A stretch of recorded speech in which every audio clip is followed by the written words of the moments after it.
And welcome to it, everybody, the Chris Salcedo Show here on Newsmax TV. It's been nearly 2 months since the complete socialist takeover of Washington.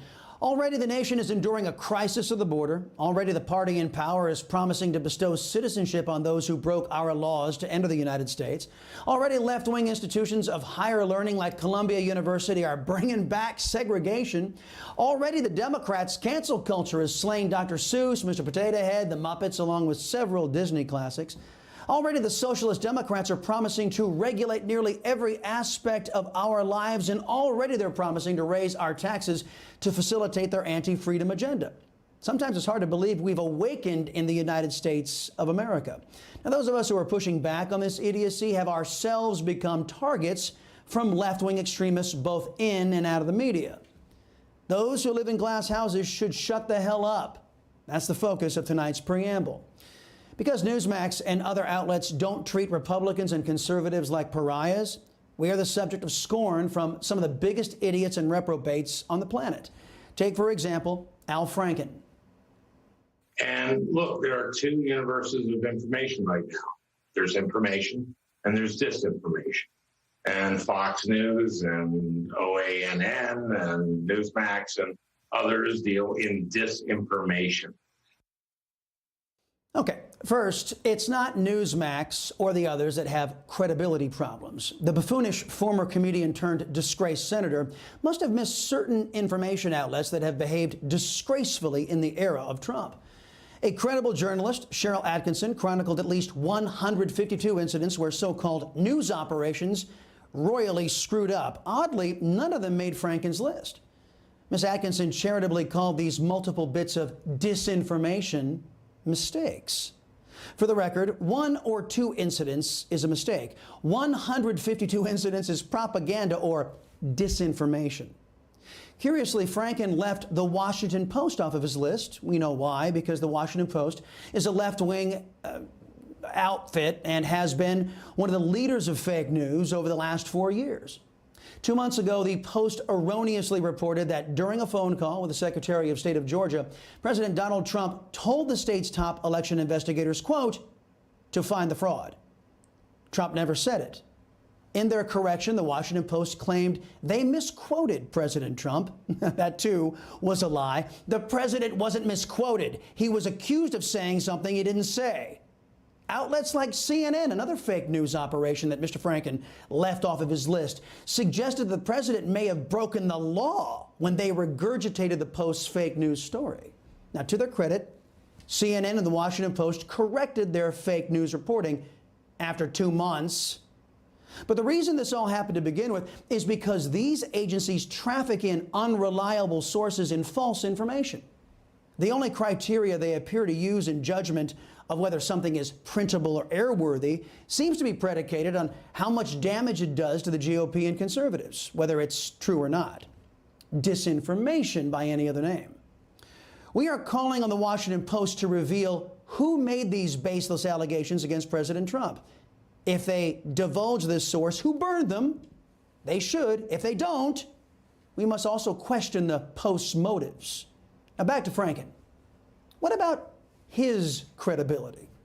There was a reason why Mr. Franken was forced out of the Senate. Let's just say that Al Franken is the last person anyone should consult on news judgment or any kind of judgment whatsoever. He's obviously not an expert. Frankly, he's a buffoon. That's why he's welcomed on MSNBS. From an alleged former comedian to someone who was inexplicably paid to be funny, Jimmy Kimmel.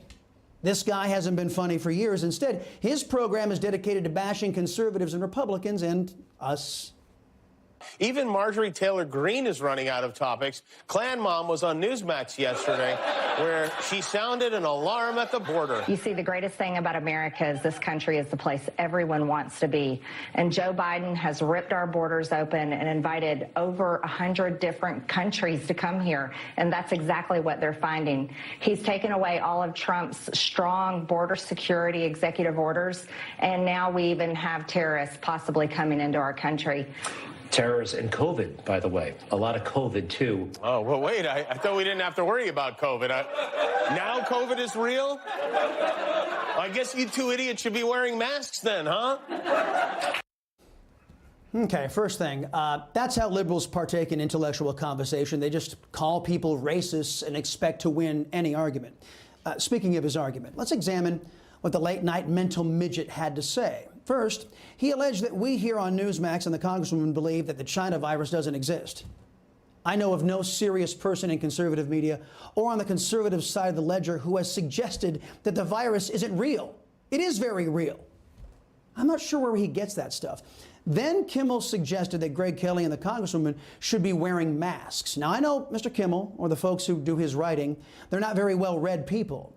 But it's been widely reported, according to Rochelle Walensky of the CDC, that's the Centers for Disease Control for Jimmy and his writers.